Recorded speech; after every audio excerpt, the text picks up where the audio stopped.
Salom bo'lajak dasturchilar. Endigi darsimizda biz mana shu Lazarus proyektida arifmetik amallarni ko'rib chiqamiz.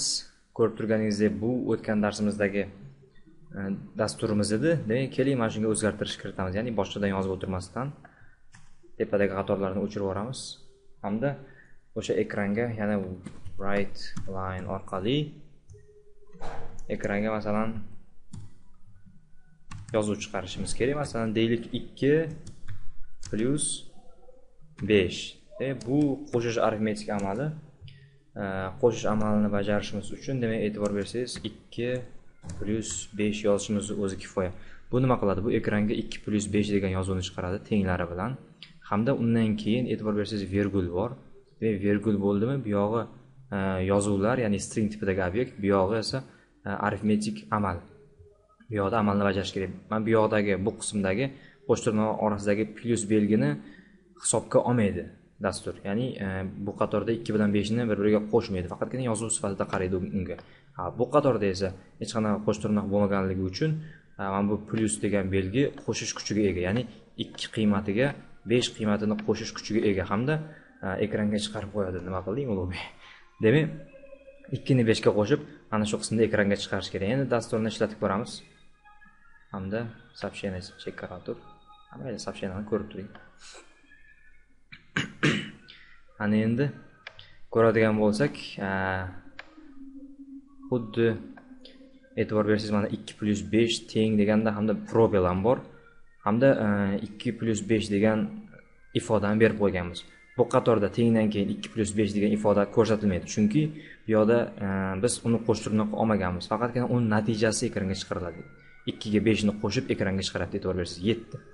Bu qismida esa qo'shtirnoq olganligimiz uchun 2 plus 5 teng va probellargacha ekranga chiqargan. Plus belgisi bu yerda hech qanaqa ahamiyat kasb etgan yo'q.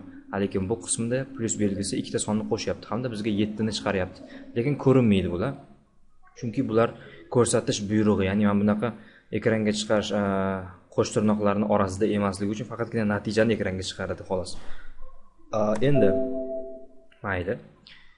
Xo'p, ana endi boshqa operatsiyani bajarishga harakat qilamiz. Masalan, write line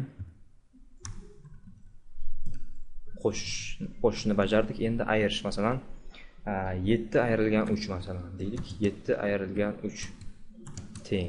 Hamda bu qismida e'tibor bering, virgul qo'yishimiz shart. Hamda 7 ayrilgan 3 degan ifodani berdik. Keling, mana shu yerga probel qo'yib qo'yaylik. Yaxshiroq ko'rinishi uchun. Nechta probel qo'yishingiz farqi yo'q. Lekin mana bu ikkita qo'shtirnoqning orasida farqi bor. Nechta probel qo'ysangiz shuncha chiqarib beradi. E'tibor bering. 7 ayrilgan 3 albatta 4 ga teng. Bu narsani xuddi avvalgidek, ya'ni bu qismini ekranga chiqarmasdan faqatgina natijasini, mana shu qismdagi ifodani hisoblab natijasini ekranga chiqaryapti. Lekin bu qismda qo'shtirnoqning orasidagi to'liq ekranga chiqaradi. Demak, qo'shtirnoqning orasidagi istalgan arifmetik belgi o'z funksiyasini bajara olmaydi. Ular arifmetik belgi emas, ular faqatgina yozuvlar sifatida ekranga chiqariladi. E'tibor bersangiz, ana endi kelib ko'paytirish amalini bajarishga harakat qilib ko'ramiz. Masalan, write line hamda nechiga nechini, masalan 2 ko'paytirilgan 6, 2 ko'paytirilgandan x bilan belgilab turaylik. 6 xuddi maktabdagidek teng deb men natijani yozib ketishga sal qoldi. Demak, 2 ni ko'paytirdik 6 ga. Ana endi bu yerda aytib ketishim kerak. Pascalda ko'paytirish belgisi yulduzcha hisoblanadi. Bunaqa x qo'yib qo'ymang. Bu harf belgi hisoblanadi. Yulduzcha esa ko'paytirish belgisi hisoblanadi va ko'paytirish amalini bajaradi. Endi dasturni ishlatib ko'rishimiz orqali 2 kara 6 ni 12 ekanligini ko'rishimiz mumkin. Albatta bu 2 kara 6 12 ligini hamma ham biladi. Hamda bu yerda 12 chiqarilayotganligini demak siz tushunasiz. Bu qismida faqatgina natijani ekranga chiqaramiz. Voy, nima qilding bu? Demak, yaxshi. Endigi amalimiz, demak, write line ekranga chiqar. Nimani? Ekranga, demak, qo'shishdan keyin masalan keling qavslar bo'yicha ishlash ko'raylik. Demak, qavslar bo'yicha ishlash qavs ichida masalan 2 plus 6 deylik. Hamda 2 plus 6 masalan ko'paytirilgan 3 deya qolaylik mayli. Hamda teng. Qauslarning o'rnini o'zgartirishimiz orqali natijani o'zgartirib olishimiz mumkinligini menimcha bilsangiz kerak maktab matematika darsligidan. Pascal tilida ham xuddi shunaqa. 2 plus 6 ko'paytirilgan albatta yulduzcha bilan beriladi 3 e'tibor bersangiz. Demak to'g'ri. 2 plus 6 3. Demak bunda biz bu qismda mana bu ifodani chiqarmaydi. Faqatgina mana shu ifodaning to'liq natijasini chiqaradi. Xuddi kalkulyatorda ishlaganingiz kabi. Endi dasturni ishlatib ko'rishimiz orqali buni natijasi 2 ga 6 ni qo'shsak 8 va 8 kara 3 nechi? 10 8 kara 3 24 ekan. Matematikaga uncha yaxshi emasman.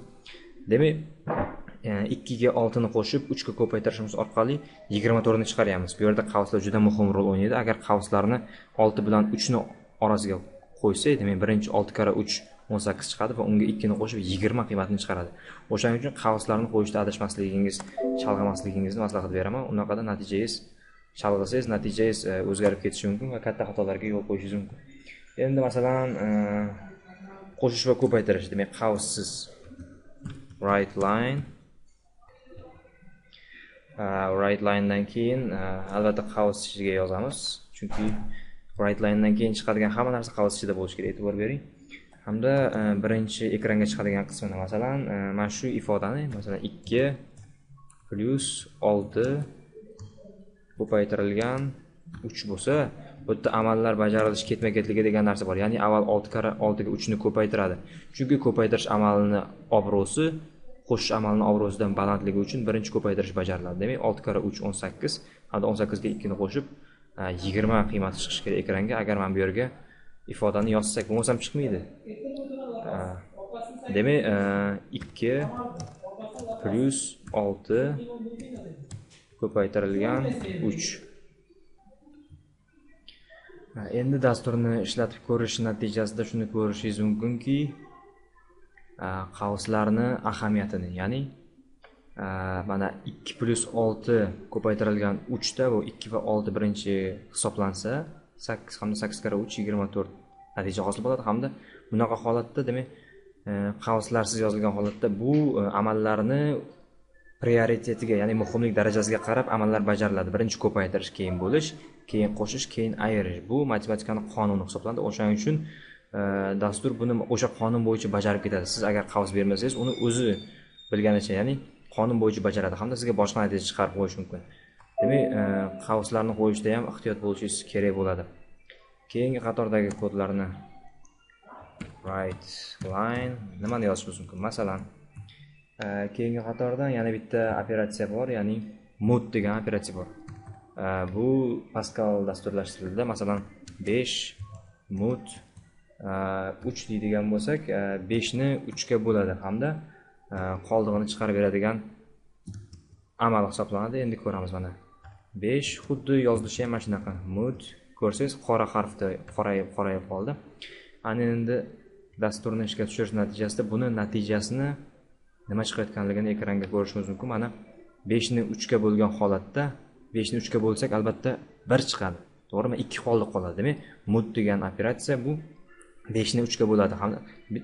Bitta sonni ikkinchi songa bo'ladi va undan chiqqan qoldiqni ekranga chiqaradi. Undan chiqqan natijani emas, nechiga bo'linishini emas, undan chiqadigan qoldiqni. 5 ni 3 ga bo'lgan holatda 2 qoldiq chiqadi. Mana o'sha 2 qoldiq.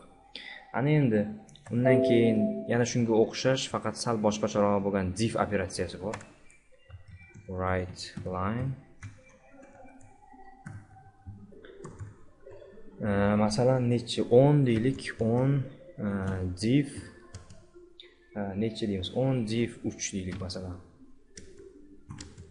Endi buni ham yozilishi xuddi shunaqa. 10 div 3. Ana endi bu dasturni ishga tushirishimiz natijasida div amalini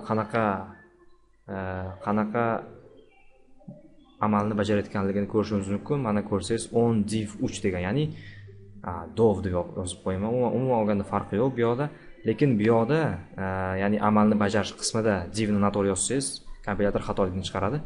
Demak, div degan amal bu demak 10 ni 3 ga bo'lganda albatta 3 chiqadi. Bunda qoldiqlarni hisobga olmasdan butun qismini ekranga chiqaradigan amal hisoblanadi. Bu div amali.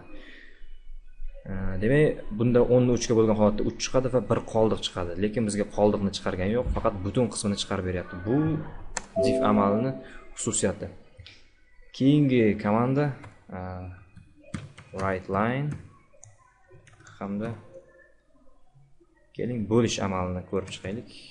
Masalan, nechi 10 deylik. Mana 10 bo'lingan 3 hamda teng.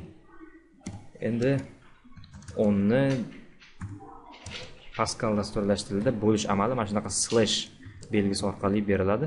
Umuman barcha dasturlash tillarida bo'lishi kerak. Tak, endi 10 ni 3 ga bo'linganda ekranga chiqadigan natijani ko'rsangiz, bu umuman mana bunaqa texnik raqam qanaqangidir. 3 degan kasr qismi juda ham ko'p bo'lgan, o'qishga noqulay bo'lgan narsa. Demak, 10 ni 3 ga bo'lganimizda albatta butun son chiqmaydi, qoldiqli, kasrli son chiqadi albatta. O'shaning uchun mana 3 bilan chiqargan. Endi mana shu 3larni o'qishga qulay bo'lgan holatga keltirishni ko'rib chiqamiz. Buni ham bitta usuli bor. Write line hamda buning uchun hozir demak bitta narsa qilishimiz kerak bo'ladi. 10 deylik, mana shuni bo'lingan 3 teng. Hamda bu yoqda virgul yana tashlab ketyapman.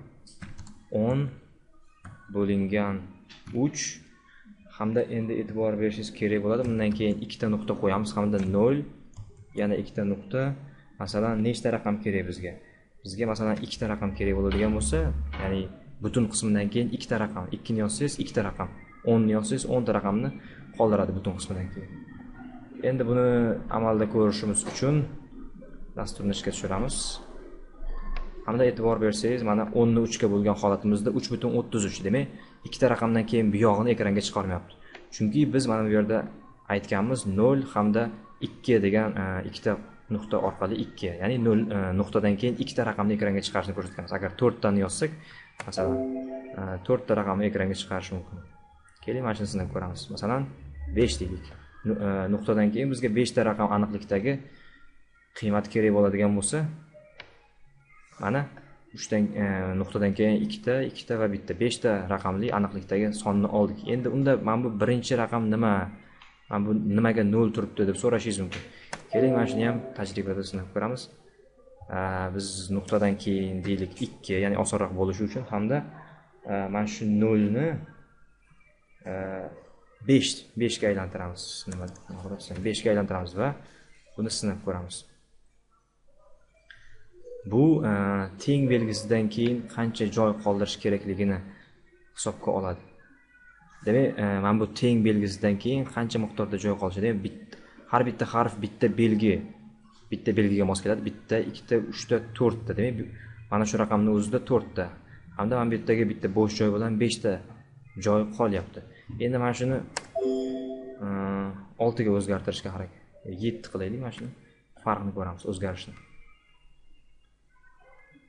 Demak, bunda natija tengdan keyin ancha uzoqqa siljib ketadi. Ko'rayotgan bo'lsangiz, mana yana ikkita bo'sh joy, ikkita joy uzoqroqqa surildi. Chunki avval 5 edi, endi ikkita joy uzoqroqqa surildi. Demak, bu narsa nimani bildiradi? Birinchi kelayotgan narsa tengdan uzoqlik, mana shu teng belgisidan uzoqligini ko'rsatadi. Ikkinchi kelayotgan raqam esa bu nuqtadan keyin, ya'ni kasr qismida nechta raqam ko'rsatilishi kerakligini bildiradi. Demak, bu juda ham oson. Yana qaysi amallar qoldi? Demak, umuman olganda mana shular asosan qo'shish, bo'lish, ko'paytirish hamda mod, div, ayirish hamda ekranga chiqarilgan sonni qanchalik aniqlikda chiqarishni o'rganib chiqdik ushbu darsimizda. Demak, keyingi darslarimizda yana bir ikkita ko'rib chiqadigan narsalarimiz bor. Xayr, sog' bo'ling, keyingi darsda ko'rishguncha.